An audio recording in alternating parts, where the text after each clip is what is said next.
শহীদ জিয়াউর রহমানের ৪৫তম শাহাদাত বার্ষিকী উপলক্ষে আলোচনা সভা ও দোয়া মাহফিল অনুষ্ঠিত। দেখুন কালীগঞ্জ থেকে মোহাম্মদ মুক্তাদির হোসেনের ভিডিও ও তথ্যচিত্রে।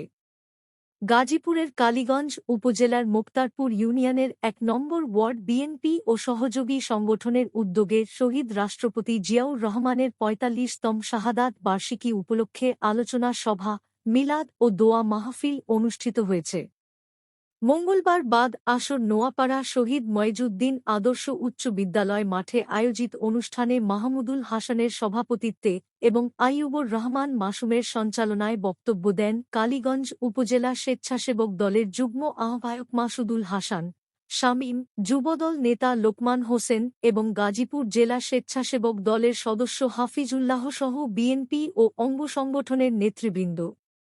অনুষ্ঠানে BNP chairperson Begum Khaleda Zia, Arafat Rahman cocoa এবং জুলাই গণঅভ্যুত্থানের সকল শহীদের রুহের মাগফিরাত কামনা করা হয়। এছাড়া দেশের শান্তি, উন্নয়ন ও সমৃদ্ধি কামনায় বিশেষ দোয়া অনুষ্ঠিত হয়। মিলাদ ও দোয়া পরিচালনা করেন নোয়াপাড়া জামে মসজিদের ইমাম ও খতিব মাওলানা হুমায়ুন কবির। দোয়া চেয়েছেন এবং আমাদের মোক্তারপুর ইউনিয়ন বিএনপির বারবার নির্বাচিত সভাপতি, সফল সভাপতি, উনি অসুস্থ, ওনার কাছে অনুরোধ করছি অতি তাড়াতাড়ি আমাদের প্যান্ডেলে চলে আসুন।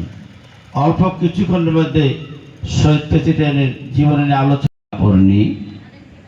মাটির নিচে সবাই শায়িত, তাদের কবরের কি অবস্থা কেউ জানি না। এই জন্য আমরা এদের রুহের মাগফিরাত মুহাম্মদ কামা সাল্লাইতা আলা ইব্রাহিম ওয়া আলা আলি ইব্রাহিম ইন্নাকা হামিদুম মাজিদ আল্লাহুম্মা বারিক। এবং আগামী দিনে আরো উপস্থিত থাকার কথা ছিল জনাব খালেকুজ্জামান বাবলু ভাই, সদস্য সচিব কালীগঞ্জ উপজেলা।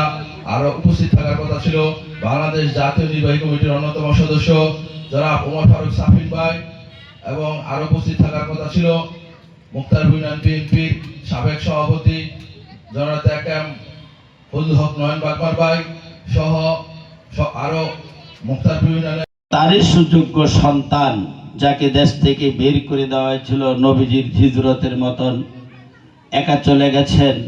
আবার 25শে ডিসেম্বর 25 সালে বাংলার কোটি কোটি জনগণ ফুলের তোড়া দিয়ে ইমাসসালাতি ওয়া মিন যুররিয়াতি রব্বানা ওয়া তাকাব্বাল দুআ।